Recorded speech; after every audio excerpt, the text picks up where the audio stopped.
तो नमः मित्रों, प्लीज संस्कृत से चैनल में आप सभी का पुनः हार्दिक स्वागत एवं अभिनंदन करती हूँ।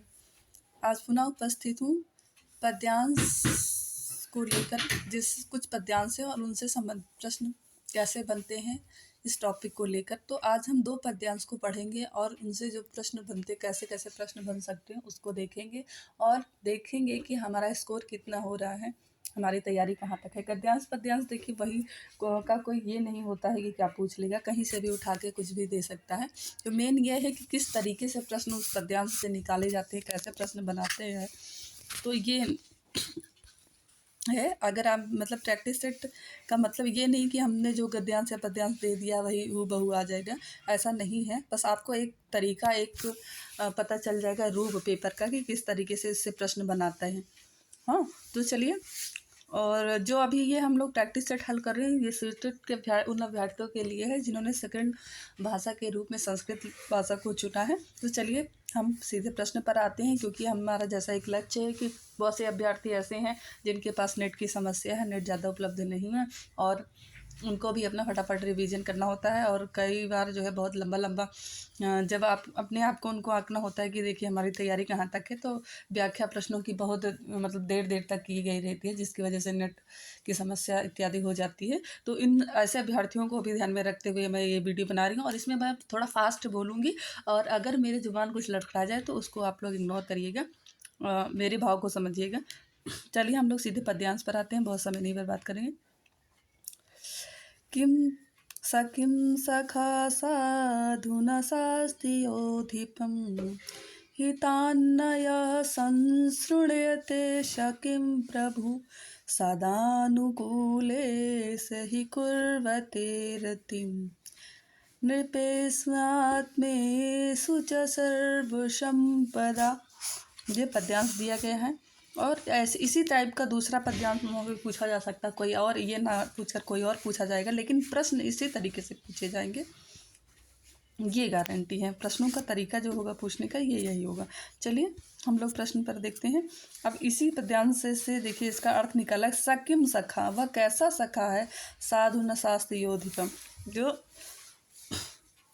अपने मतलब अपने अधिकारी को, वह कैसा सखा है जो है अपने गुरु को, अपने अधिकारी को अच्छी बातें और उसकी सही गलत को न बताए, तो कैसा सखा है। यानी उसकी अगर बुराइयों को वो छुपा ले तो सखा नहीं, वो मित्र नहीं है, मंत्री नहीं है, सखा नहीं। देखिए मंत्री भी जो है क्या होता है, वो आपका क्या होता है, सखा के ही समान होता है। वो आपको कहाँ वो आप गलत हैं कहाँ सही है ये बताता है। यो अधिपम हितान्य संसृणते सक्रिम प्रभु, और यो मतलब जो, अधिपम अपने मित्रजनों के, अपने अधिकारियों के, अपने मंत्रीगण के, हितान यह संसृणते सक्रिम प्रभु के हित को नहीं सुनते हैं, कि बातों को नहीं सुनते हैं। सक्रिम प्रभु, वह किस प्रकार के राजा हैं, अर्थात किस प्रकार का प्रभु हैं। और कहने का भाव यह है कि साधु सकिम सखा साधु न शास्त्री योधिपम, साहु किम सखा, वह कैसा सखा, कैसा मित्र है, जो साधु मतलब अच्छी चीज़ों को ना बताए अपने अधिकारी, जो उसके अधिकारी के लिए हितकारी चीज़ें हैं, जो उसके हित में है उस चीज़ों को ना बताए, वो कैसा मंत्री है, या कैसा गुप्तचर है, या कैसा मित्र है। और जो है अपनी अच्छाई और बुराइयों को, अपने हित के लिए जो बातें हैं उनको ना सुने, वो कैसा राजा है ना। इस लाइन में ये बताएगा। दूसरी लाइन में कह रहा, सदा अनुकूले से ही कुर्वते रतिम, सदा अनुकूल रहने में ही कुर्वतेम करती हैं रतियाँ धन संपत्ति, नृपेशु आत्मेशु च सर्व संपदा, जो धन संपत्ति है, जो राजस्व है, वो सदा अनुकूल है, किसके अनुकूल रहने पर, नृपेशु आत्मेशु, आत्मेशु का मतलब होता है मंत्रियों में और राजाओं में, राजा और मंत्री के अनुकूल रहने पर, यानी एक दूसरे के अनुकूल विपरीत ना होकर के एक दूसरे के अनुकूल रहने पर ही सभी सर्व संपदा, सभी संपत्तियाँ रति करती हैं, बढ़ती हैं, उन्नति करती हैं। और यदि इन दोनों में विरोध रहेगा, ये दोनों एक दूसरे के अनुकूल नहीं होंगे, यानी कि राजा मंत्री की बात को नहीं सुनेगा और मंत्री राजा के जो हित की चीज़ें होंगी डर के मारे छुपा लेगा कि कहीं ऐसा ना हो कि राजा कुछ कर दे, तो राजा को भी, अगर चाहे उसकी मंत्री को भी, चाहे राजा की बुराई हो या अच्छाई हो, उसको जो है सुनना चाहिए और एक जो है मंत्री का भी ये कर्तव्य होता है कि वो राजा के जो हित की चीज़ें वो उनको बताए, भले ही वो राजा को अच्छी लगे या ना अच्छी लगे, क्योंकि इसी में ही मतलब प्रजा की भलाई होती है। चलिए अगला इससे जो प्रश्न बना है, सखा कीदृशा भवेत्। अब पूछ रहा है कि सखा कीदृशा भवेत्, कैसा होना चाहिए सखा। तो ऊपर की लाइन में आपने देखा, सखिम सखा साधु न शास्ति यो दीपम, साधु न शास्ति। देखो सखा कैसा होना चाहिए, साधु शास्त्री, अच्छा बोलने वाला होना चाहिए। असाधु शास्त्री, असाधु बोलने वाला, धनम ददानी, धर्म करने वाला, तो ये नहीं होगा।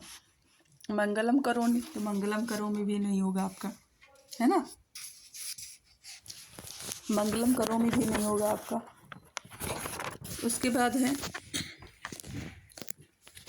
मंगलम करोमि भी नहीं होगा। उसके बाद आपका क्या, असाधु शास्त्री, असाधु शास्त्री, जो असाधु चाहे, राजा का असाधु चाहे मतलब अच्छा ना चाहे, ऐसा होना चाहिए, ये भी बिल्कुल गलत है। तो धन देने वाला धन देगा मंत्री अगर राजा को, तो इससे क्या राजा को कोई लाभ होगा, राजा के पास तो खुद ही धन। मंगल करो, मंगल करने वाला होना चाहिए। तो ये तो मंगल करने वाले तो भाई ब्राह्मण इत्यादि और बाकी भगवान है। तो साधु शास्त्री, जो शास्त्री राजा का क्या चाहे, साधु चाहे, अच्छा चाहे, भला चाहे, ऐसा जो है सखा होना चाहिए, ऐसा मित्र होना चाहिए। अगला प्रश्न है, हितम संशृण्यते सः कः, हितम संशृण्यते सः कः, जो हित को, अपने जो हित की चीज़ें हैं सुने, वह कौन है, अपने हित की चीज़ें जो हित का सुनने वाला है वह कौन है। मित्रम है, मित्र है, प्रभु है या पिता है। तो यहाँ पे आप लाइन पे आ जाइए। आप देखिए लाइन पे लिखा गया है, बहुत आसान होता है जो है गद्यांश पद्यांश कॉल करना। गद्यांश तो बहुत ही होता है, पद्यांश हितान यह संस्कृते स किम प्रभु, प्रभु होगा ना। तो यहाँ पे देखिए मित्रम है, मित्र गलत काटिए, मित्र है ये भी गलत है, इसी का रूप बना दिए। पिता भी नहीं है, तो आपका क्या हो जाएगा, ऑप्शन नंबर 3 आपका सही हो जाएगा। क्या हो जाएगा, ऑप्शन नंबर 3 आपका सही हो जाएगा। चलिए अगले प्रश्न पर आते हैं, प्रश्न संख्या 3। प्रश्न संख्या 3 पर आते हैं।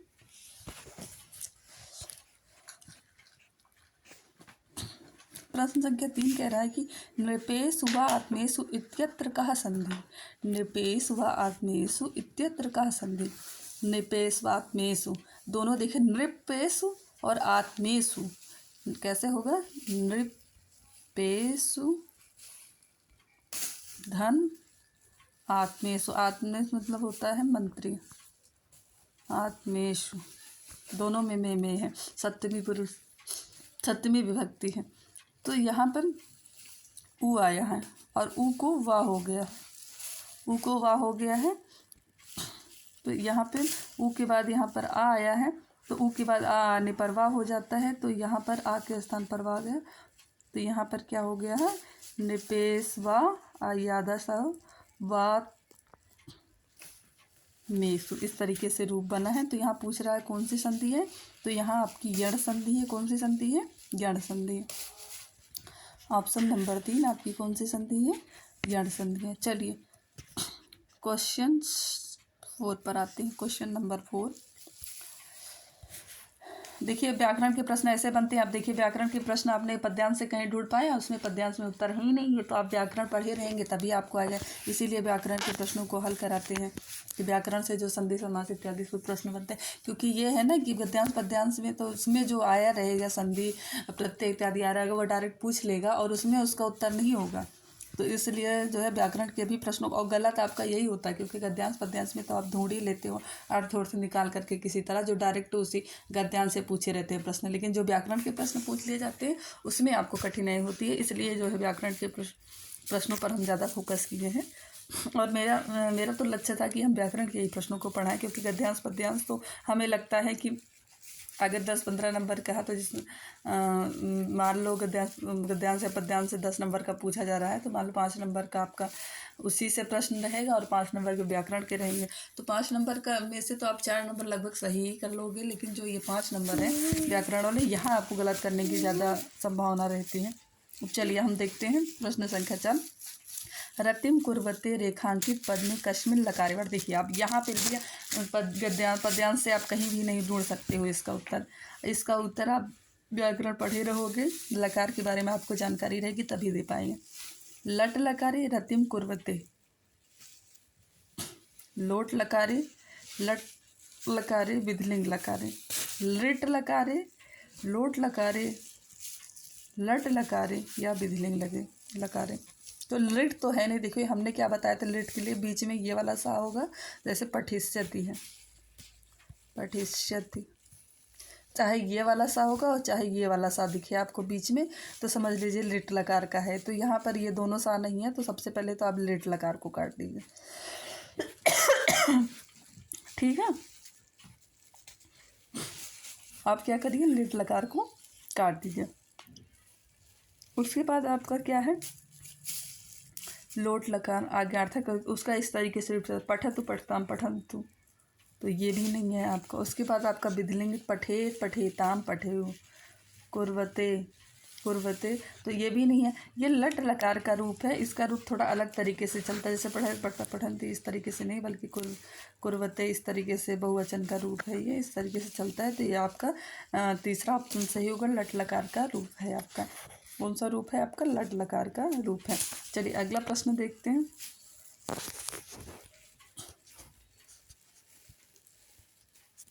प्रश्न संख्या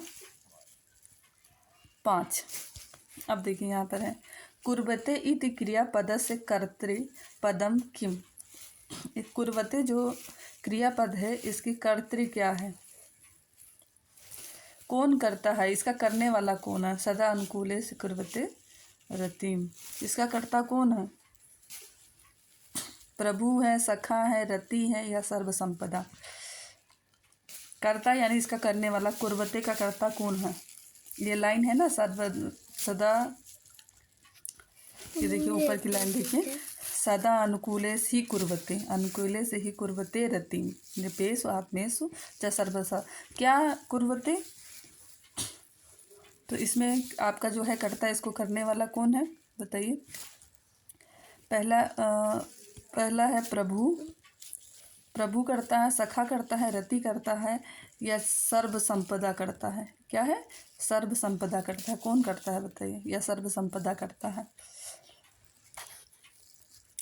तो आपका सदा अनुकूले कुर्वते रतिम, क्या सदा अनुकूल कर, सर्व संपदाएँ जो हैं करता है, जो सर्व संपदा है वो रति को प्राप्त करती हैं। तो सर्व संपदा आपका ऑप्शन नंबर 4 यहाँ पर सही हो जाएगा। चलिए अगला प्रश्न पर आते हैं।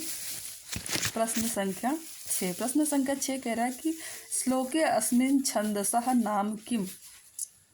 इस श्लोक में जो छंद प्रयुक्त हो है वो कौन सा छंद है, वंशस्थ छंद है, भुजंग प्रयात है, द्रुत विलंबित है या वसंत तिल का छंद है। कौन सा छंद है। श्लोके अस्मिन् प्रयुक्त छंदा किम, तो यहाँ पर आपका वंशस्थ छंद है। कौन सा छंद है, वंशस्थ छंद है। छोटे छोटे देखिए, जो भुजंग प्रयात, द्रुत विलंबित, तो ये वसंत तिल का, ये लोग थोड़ा बड़े होते हैं। अगर छोटे आप देखिए ना, छोटे छोटे को देखिए तो आप ज़्यादातर अनुष्टुप छंद, वसंत तिल, अनुष्टुप, वंशस्थ, इन सब पर जो टिक लगाने का प्रयास किया करिए। चलिए अगला प्रश्न देखिए। प्रश्न संख्या 7। हितान पदस्यास्य संधि विच्छेदा का। देखिए संधि पूछ लिया गया। अब यहाँ आप वहाँ से कहाँ से उत्तर ढूंढ लोगे, पद्यांश से नहीं ढूंढ पाओगे ना। अगर आप संधि पढ़े होगे तभी इसका उत्तर लगा पाओगे। इसीलिए व्याकरण पर हम ज़्यादा जोर दे रहे हैं कि व्याकरण के प्रश्नों को ज़्यादा करा दें। तो हितान पदस्य संधि विच्छेदा क्या है, क्या हिताम धन ना होगा, क्या हितात धन ना होगा, हिताम धन ना होगा, अथवा हिताम धन ना होगा। हितान जो पद है आधन और यह है, इसका संधि विच्छेद कैसे होगा। इसका अगर संधि विच्छेद करेंगे तो क्या होगा, हिताम धन्ना, हितात धन्ना, हिताम धन्ना, हितान धन्ना, क्या होगा। तो इसका आपका होगा हितात धन ना, ता वर्ग के बाद तथा दा धन्ना ये आया है, तो इसका फिर जो है यही पंचमाक्षर ही आदेशित हो जाता है। इसको ता वर्ग आया तो इसको पंचमाक्षर आदेशित हो जाएगा। तो यहाँ पर ऐसे रूप बनेगा, हितात है, हितात को आधा यही वाला आदेश हो जाएगा ना। ता वर्ग का अंतिम अक्षर क्या है, ना है, हितात ना। तो क्योंकि ता आधा है तो ना भी आधा होगा, और फिर ये ना मिला देंगे तो हितान रूप बनेगा। चलिए अगले प्रश्न पर आते हैं। प्रश्न संख्या 8। प्रश्न संख्या 8 कह रहा है संपदः इत्यत्र प्रत्ययः कः। संपदः इत्यत्र प्रत्ययः क्या। देखिए प्रत्यय हमने कल बताया था। अब यहाँ भी देखिए, अब पद्यांश से कहाँ, अगर प्रत्यय नहीं आपको पता है तो पद्यांश से कहाँ उत्तर निकाल लोगे। अच का प्रत्यय है, टा प्रत्यय है अथवा डा प्रत्यय। संपदा एक तो आप कर प्रत्यय तो है नहीं, ये तद्धित प्रत्यय है ना। तो इसमें अच है, का है, टा है अथवा डा प्रत्यय है। तो इस संपदा शब्द में आपका अच प्रत्यय है। कौन सा प्रत्यय है? अच प्रत्यय है। चलिए अगले प्रश्न पर आते हैं। प्रश्न संख्या 9। आधिपम इत्यत्र कः प्रत्यय। आधिपम में कौन सा प्रत्यय है? अच प्रत्यय है, खस प्रत्यय है, का प्रत्यय है अथवा खच प्रत्यय है। अच है, खस है, का है अथवा खच प्रत्यय है। तो आधिपम जो शब्द आया, आधिपम में खच प्रत्यय है। एक प्रत्यय होता है खच। कौन सा प्रत्यय होता है? सॉरी, खच प्रत्यय नहीं होगा, इसमें होगा आपका का प्रत्यय। आधिपम में कौन सा प्रत्यय है? का प्रत्यय। कौन सा प्रत्यय है? का प्रत्यय। आधिपम में कौन सा प्रत्यय है? का प्रत्यय है। चलिए अगले प्रश्न पर आते हैं। प्रश्न संख्या 10 पर। प्रश्न संख्या 10 कह रहा है कि श्रुणेते अस्य लिट लकारे रूपम स्यात्। श्रुणेते जो शब्द है इसका हम लिट लकार में रूप बनाएंगे तो क्या बनेगा। अब बताए, लिट लकार में आधा सा होता है, ये पहले ढूंढ लीजिएगा आधा सा कहाँ है। देखिए आधा सा एक ही जगह दिख रहा है, ऑप्शन नंबर ए में। क्या ये सही होगा? ऑप्शन नंबर ए में। तो ऑप्शन नंबर ए देखिए, आधा सा यहाँ दिख रहा है। अब आँख मूंद के कहीं आधा सा है ही नहीं तो सब काटते चले जाओ। कोई लिट लकार में आधा सा होता है, यहाँ देखिए आधा सा है, इसी को सही मार दो। अगर आपको रूप नहीं भी आता है तो भी आपका क्वेश्चन हो गया सही। तो गद्यांश पद्यांश के प्रश्न यहीं समाप्त होते हैं और कल फिर से एक गद्यांश या पद्यांश को लेकर उपस्थित होंगे और उससे संबंधित प्रश्नों को हम लोग हल करेंगे और देखेंगे कि कितना स्कोर कर पाते हैं। और इसके अलावा मैंने एक और सोचा है कुछ आप लोगों के लिए कि सुबह के टाइम में मैं व्याकरण से संबंधित कुछ प्रश्नों को दूं और शाम के टाइम में गद्यांश या पद्यांश के कुछ 10 या 15 प्रश्न, जिससे छोटे छोटे वीडियो डालूं, जिससे आप जैसे खाना बना रहे हो, लेट सोने जा रहे हो, उस टाइम आप इस वीडियो को देख सको और मतलब ये गेस कर सको कि हमारी तैयारी कहाँ तक हो चुकी है, कहाँ कहाँ अभी हमें और पढ़ना है, क्या क्या चीज़ें अभी हमें और टच करना चाहिए, देखना चाहिए। नमो नमः, नमः संस्कृताय। और यदि हमारा चैनल आप लोगों को कुछ लाभ दे रहा हो तो चैनल को लाइक, सब्सक्राइब एवं शेयर अवश्य करें, क्योंकि परोपकारः पुण्याय पापाय परपीडनम। यदि आप शेयर करते हैं, आप लाइक सब्सक्राइब करते हैं, एक कार्य करते हैं, तो इससे जो है हमारा भी मनोबल बढ़ेगा और हम आप लोगों के लिए और अच्छा अच्छा मैटर लेकर उपस्थित होंगे। क्योंकि देखिए मोटिवेशन बहुत बड़ी चीज़ होती है और यहाँ पर मोटिवेशन का कार्य आपका लाइक, सब्सक्राइब एवं शेयर ही करेगा। तो चलिए, नमः संस्कृत।